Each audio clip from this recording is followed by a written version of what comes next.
Joining us here in advance of calling the Giants at the Eagles is none other than Fox Sports NFL analyst and three-time Super Bowl champ, who also might know a thing or two about the Cowboys playing the 49ers in Northern California. Daryl Johnston back here on the Rich Eisen Show. How you doing, Moose?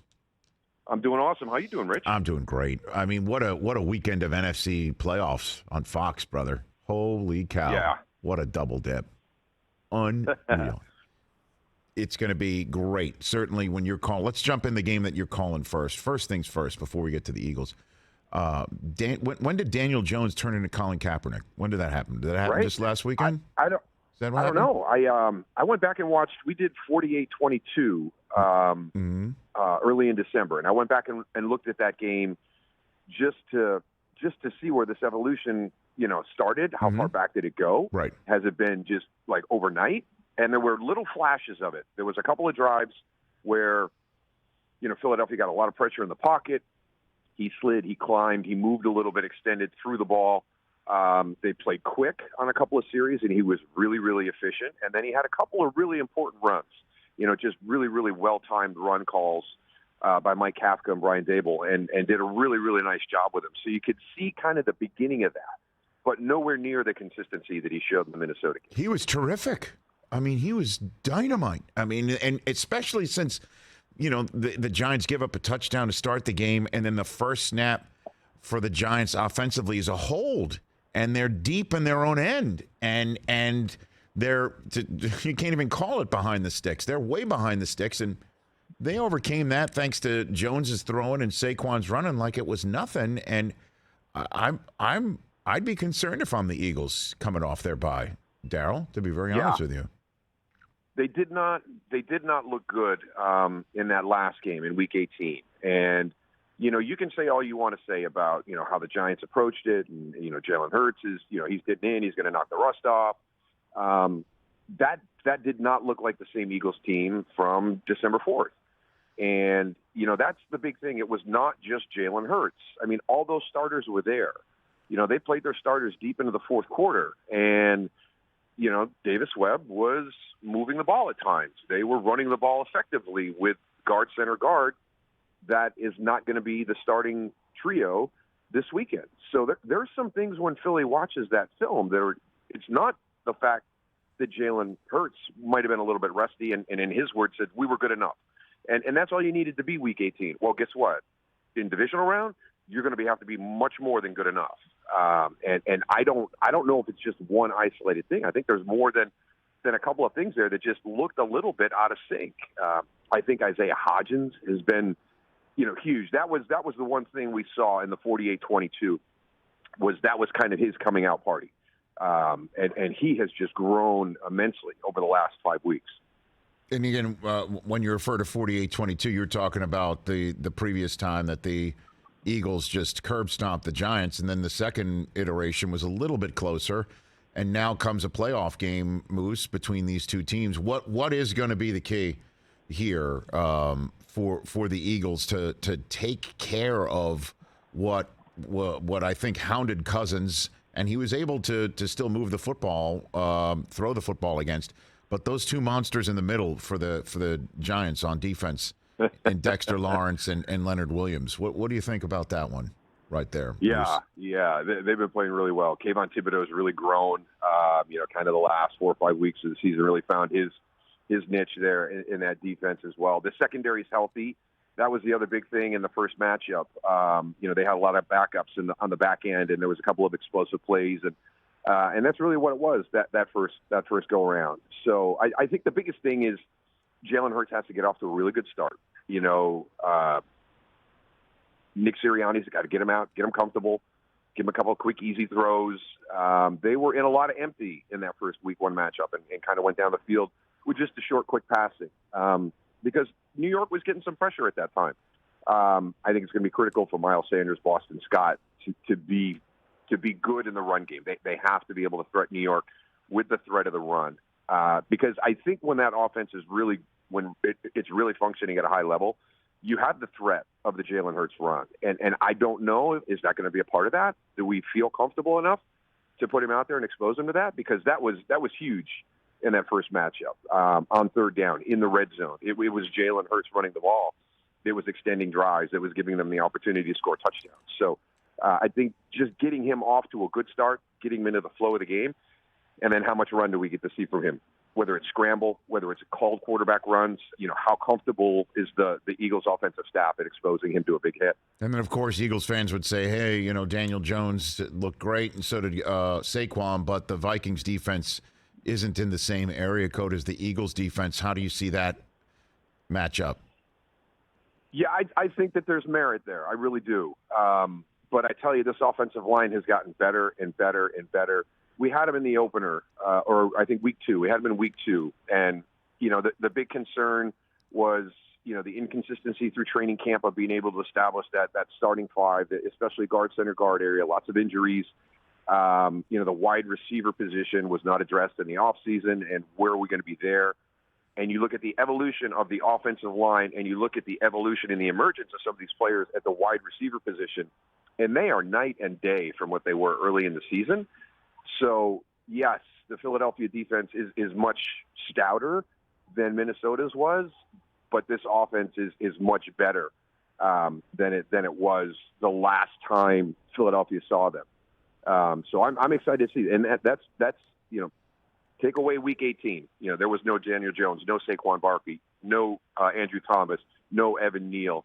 They're going to see a team that's extremely confident right now. And the two big question marks on the offensive side of the ball played extremely well against Minnesota. This is a tougher challenge, but I think it's going to be really interesting to see, because I really feel that matchup's going to be a lot closer than that Philadelphia defense is expected. Daryl Johnston here on the Rich Eisen Show from Fox Sports. You and Joe Davis you're going to call Giants and Eagles. You just finished up calling the first game of Super Wildcard Weekend, Seattle and San Francisco. When I see Brock Purdy, man, I just see a baby-faced kid.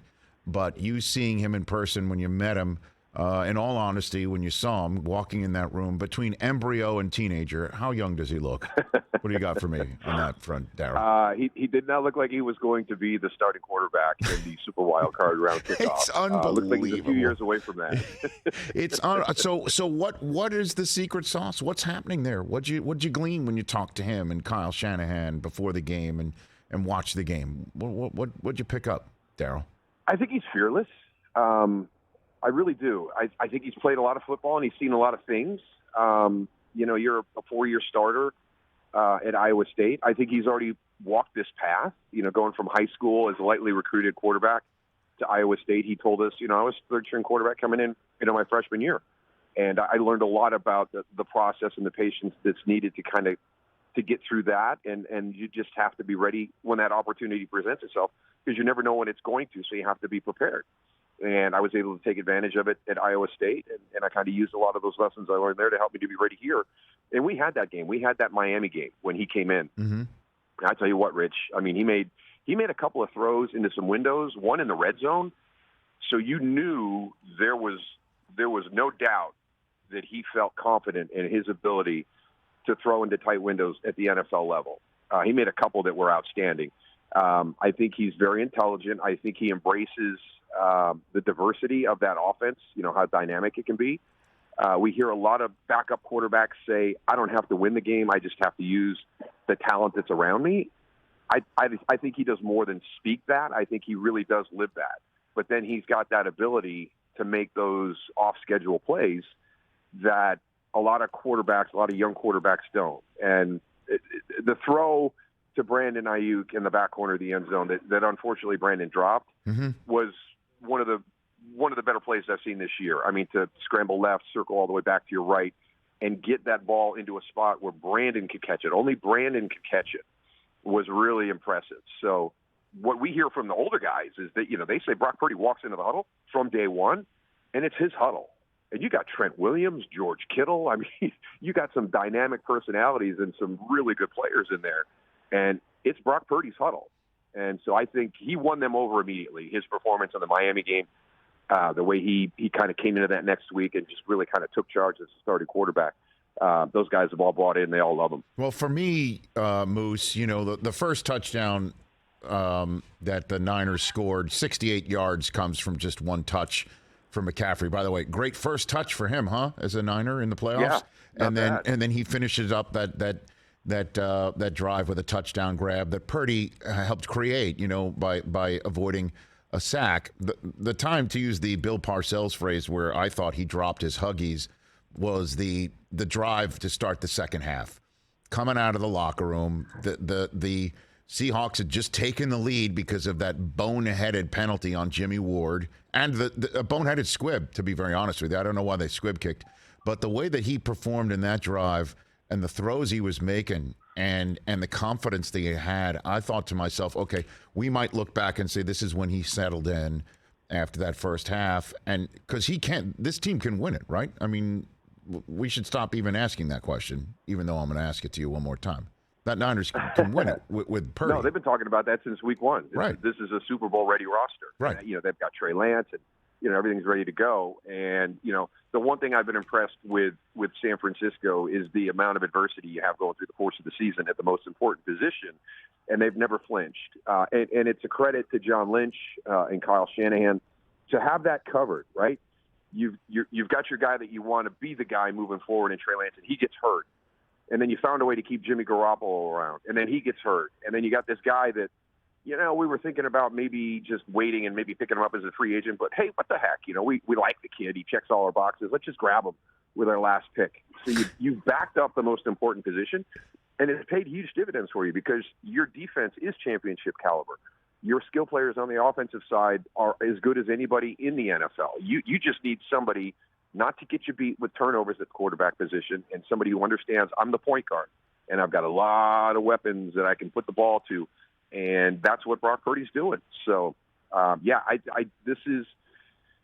it's funny, early in the year when we did that first Giants-Eagles matchup, and it was 48-22, and you kind of come away from it, and you're like, wow, that's a good Eagles team. I don't know if anybody can beat them. They're going to have to help the opposition. If anybody's going to knock off Philly, they're going to have some turnovers. They're going to have some penalties. They're going to have to make a few mistakes. I'm kind of thinking about that same thing now for San Francisco. With the uncertainty of Jalen Hurts and what he can do at the quarterback spot with Lane Johnson, is he going to be able to play? How long will he be able to play? Avonte Maddox is still out of the lineup on the defensive side of the ball. Not only is San Francisco talented, but they're extremely healthy right now going in. Where last year, they came limping into the playoffs, and this year they're as healthy as they've been all season. Daryl Johnston, a few more minutes left with the three-time Super Bowl champ and Fox Sports analyst calling the Giants and Eagles this weekend. All right, Cowboys-Niners. I say those two words to you, the first memory you have is what, Moose? NFC Championship game, 1992, 30-year anniversary just a few days ago, I think. What do you think about that one? What hits you? The big thing was we're going out to Candlestick, and everybody knows who San Francisco is. We are the up-and-coming team, but I think in most people's eyes, we were a year away. We were 2 years away. I've said this to teams and players all the time when you get a chance to talk to them in these environments. You go out into that environment, and you've got a margin for error. Even as talented as we were young. But that San Francisco team was so good. So we had to go out and play really, really well. And I tell this all the time. That is as close to a perfect game that group ever played. And we had to have that. We were +4 in the turnover ratio that day, and we're still holding on in the fourth quarter until Alvin Halper has the big play, to kind of seal that for us. So, that was the start. And then the next year we're in the championship game again. The following year we lose out at Candlestick. So that was kind of the opener for that generation's battles between Dallas and San Francisco with a lot on the line. So that'll always be a special one. That was one of those situations where you don't know what you don't know. We were the youngest team in the NFL going out to play what everybody thought was the most talented and the odds-on favorite to win the Super Bowl, and just played the game of our lives. Yeah, and when Dak Prescott scampered into the end zone scot-free on Monday night against Tampa to help the Cowboys to their first road win in the playoffs since that 92 NFC Championship game in Candlestick, do you know he became the first Cowboy to run one in for a touchdown in a road playoff win since you, Daryl? Wow. Did I just blow your mind? That's madness. Yes, you did. Yes, you did. Yeah. I don't have many rushing touchdowns at all. But to be a part of that equation, that's crazy. And that's the thing. The numbers that people are able to talk about with the Dallas Cowboy organization and the futility in the playoffs for the last 30 years is it doesn't mesh. You're like, no, that can't be Dallas. That can't be right. It can't be that long that they haven't done that. And yeah, for my touchdown in 1992 to be the last road rushing touchdown, that shows you how challenging things have been for the organization. In a win, you put your team up 17-10 in the third quarter. Emmett grabbed one, later on in that game, and I was at the last NFC Championship game between the two of you, the one that the Niners finally broke through on, and I just remember that game with Switzer there, and it was unbelievable. That was truly one of the greatest playoff games I've ever witnessed. Dion going against Michael. I'll be honest with you, I don't remember which team Ken Norton was on by that point. He kept switching back and forth. He was on San Fran at that time. Yes, he was. That's right. And Haley being those are some old Donniebrooks, man. Just great. Yeah, they were just great. I still think if we'd ever gotten it inside 10 points, if we ever could have got it to a single-digit lead, got it to 7, I think it would have just shook San Francisco to the core because they were up 21-0. Mm-hmm. I mean, that was our rallying cry in the first quarter. Hey, we're down 21, but we did it real fast. There's a lot of time left for us to get back in this game. I mean, probably the worst 6 or 7 minutes of football I've ever been a part of on one of the bigger stages you're ever going to have the opportunity to play. But You'll have to get Michael one time to see what the conversation is between him and Dion and that uncalled pass interference that would have gotten us, had it been called, would have probably gotten us inside 10 points. Oh, yeah. And I think that really shifts the whole the dynamic at the end of that game. Well, this is Wednesday. We talked about it with him yesterday, Moose.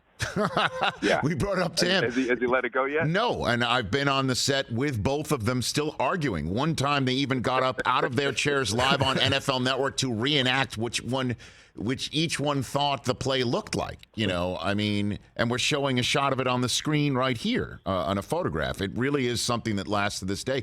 And because, and this is the last one here, you could have won 4 in a row, right? You would have won 4 in a row, pretty much, the Cowboys, if that happened that day.